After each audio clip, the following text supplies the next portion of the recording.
Why is Ryu being pulled after 3?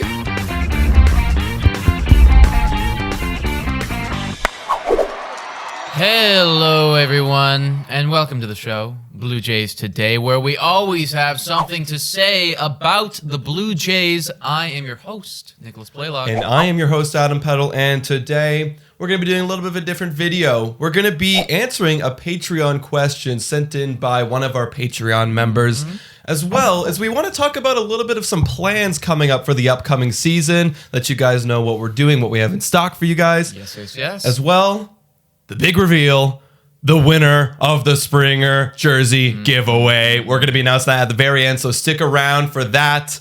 Don't skip ahead because we have very important information. Exactly, guys. So before we get into all that, make sure to hit that notification button, subscribe, drop a like, comment, follow us on all of our platforms. You know the drill. So let's get into it. Let's get into it, man. So we'll start off with the Patreon question. So shout out to Greg Paleolog. Yes, that is my father. He's been a Patreon member for a while, and he's been kind of holding on to this question. He's been letting it brew, and he came at us with a pretty good one, I think. So let me read. Really good, I would say. Let me read out the question here from my dad. He says, you guys were pretty harsh on Charlie at times, talking about Charlie Montoyo, which we were. Yeah. You guys were pretty harsh on Charlie at times through the season for his odd batting orders, his quick hooks on starting pitchers, and especially that wacky time when he forgot to submit the lineup card. Wacky is a great way to put that. Yeah. And yet, he led a young team to the postseason in his first try, and he finished third in the AL Manager of the Year voting results. Can't say anything against that. You're absolutely right.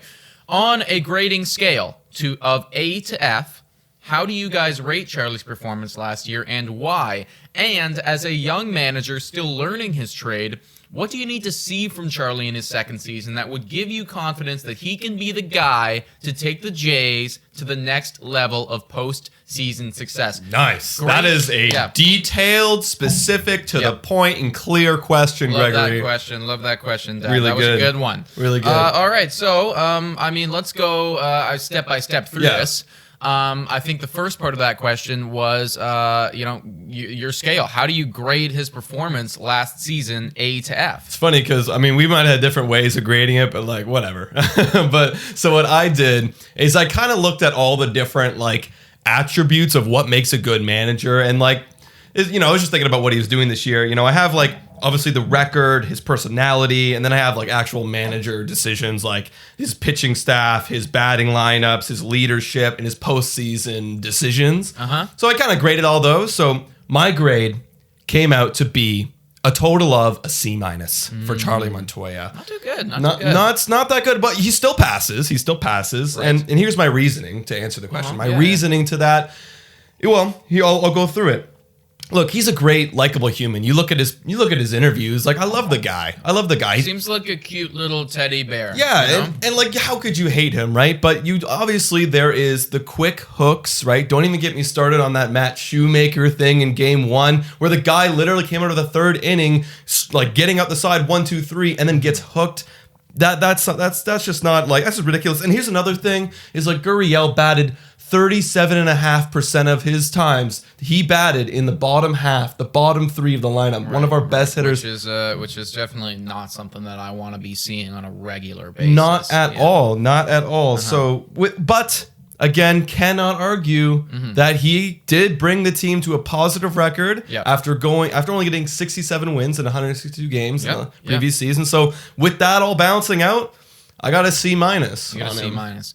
I gave him a B-, and I gave him a B- because I think that there is an innate floor that you have to recognize when you're grading a manager.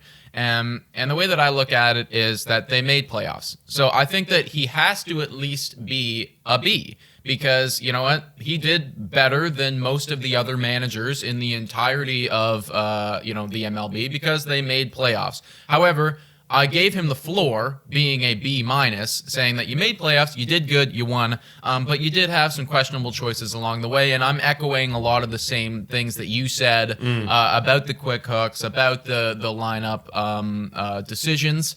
But overall, for a first year to make playoffs, I think that that's pretty reasonable, and that's why I gave him a B-.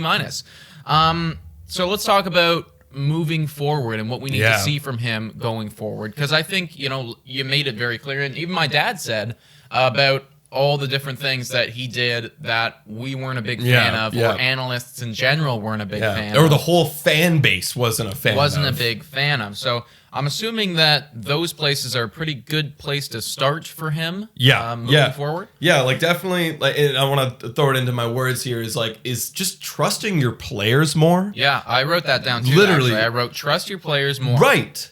Trust your freaking players. Like Matt Shoemaker, and this I'm always gonna use that example because I cannot get the image of Matt Shoemaker's shocked face when he gets to the dugout and Montoyo and Pete Walker come up to him and say, "You're done." I would be shocked too. I am dealing right now.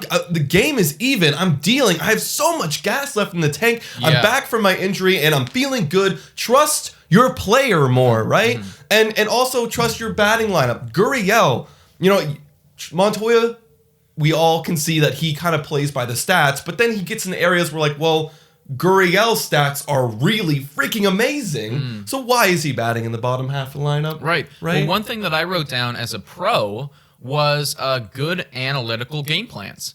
And I wrote down that as a pro because that Charlie Montoyo is a guy who has been known to trust the numbers and comes into games with, set out game plans. And they must have worked to an extent because we did win more games than we lost.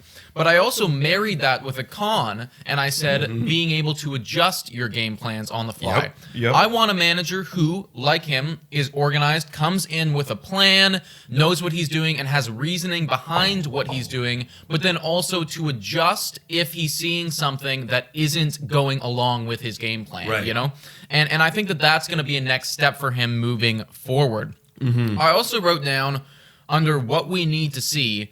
And I wrote a bunch of secondary things, like lineup stuff, like super early hooks, like all that stuff changing.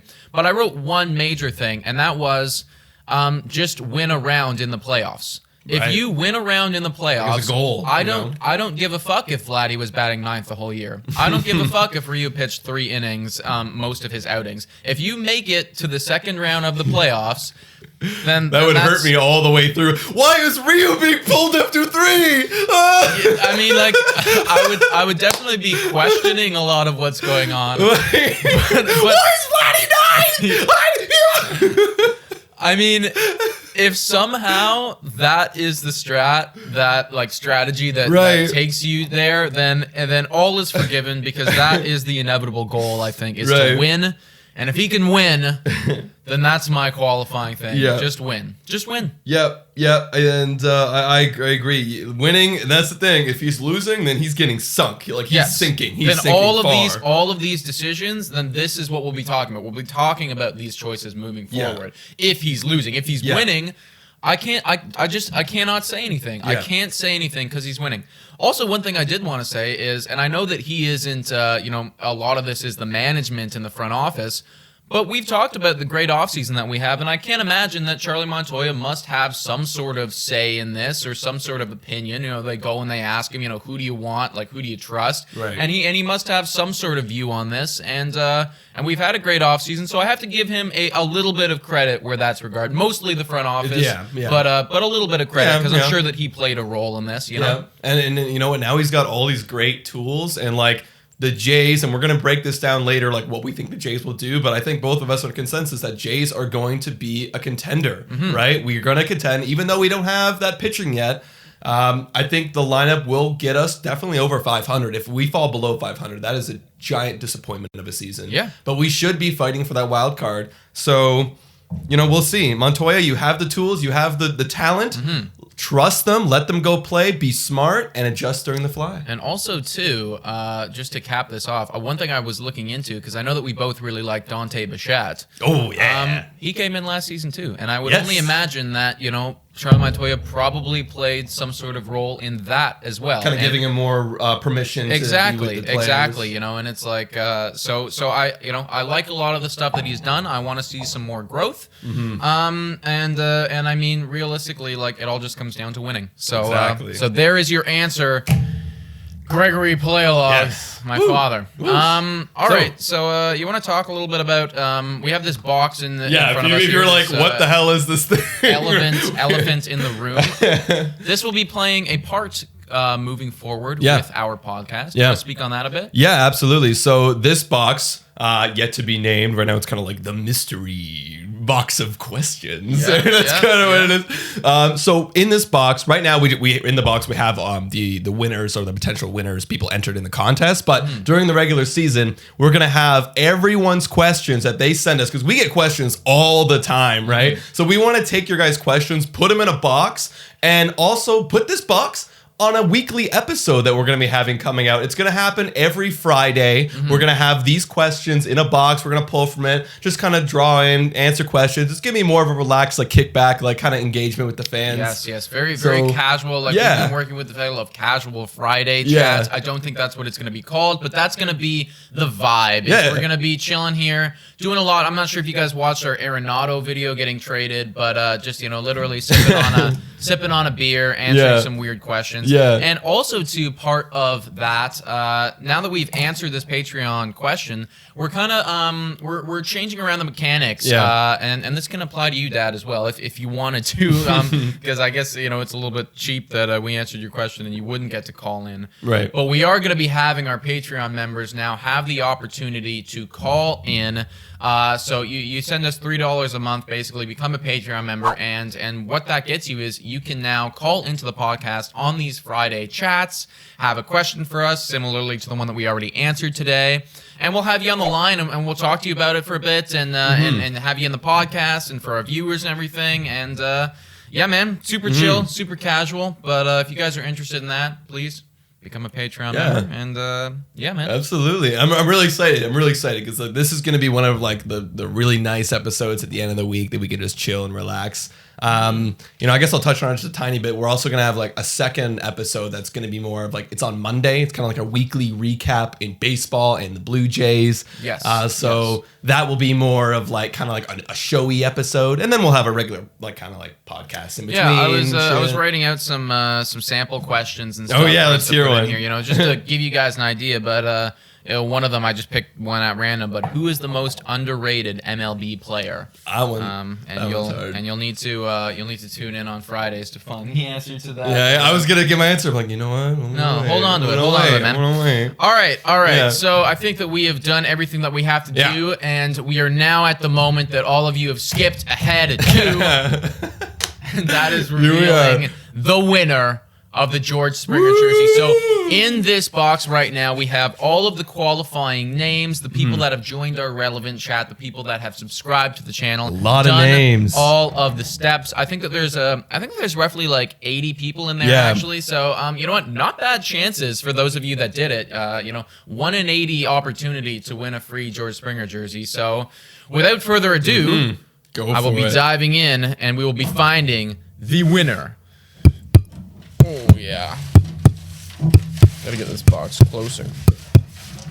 Okay. This guy. All right. Who do we have? Yeah. Oh, my goodness. It's a bunch of numbers. Wait, who is this? So I went off of the relevant names that you guys put in your usernames. What is this? So I think this guy like maybe misinterpreted and just put his phone number or his social insurance number or something. Let's hope it's not that. I hope it's that. But let's read it off. So it's 068607191. Congratulations, 06. Yeah, 06, man. You won a Springer jersey. You won a Springer jersey. So we will get in contact with you and it's a robot. this bot just did all this stuff in the comments.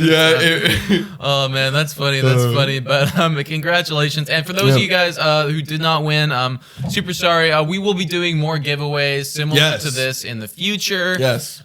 So stay tuned for all of those. We'll even be doing giveaways for our own merchandise. That's something we have barely touched on. Isn't nearly as valuable as a George Springer jersey, but still cool. Why not a free T-shirt? We're gonna have like other products too. I mean, if you guys literally like have any ideas for like what kind of like Blue Jays branded or Blue Jays Today branded product you'd want to see, like put it out there. Yes, the DMs are always open. And we're always trying to talk to you guys. So everybody, please become a member. And I guess should I do the outro now?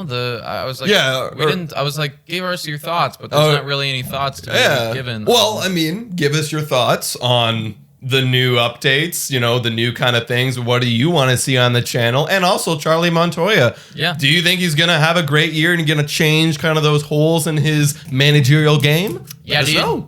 You can check us out on Spotify, Breaker, Anchor, Radio Public, and Google Podcasts. Also, make sure to subscribe to the channel, ring the notification button, and Instagram, always popping off on there. And now I can add relevant to this outro because we have a community of roughly like 90 people in there, and we're just kind of chatting, talking stuff. We're going to be doing live streams on there. We're going to be posting these podcasts in there. Yep. So definitely become part of that. And once again, Patreon, $3 a month. And you can call in now. So that's pretty cool. That's pretty cool. Thank you guys so much for watching. And go Jays, go.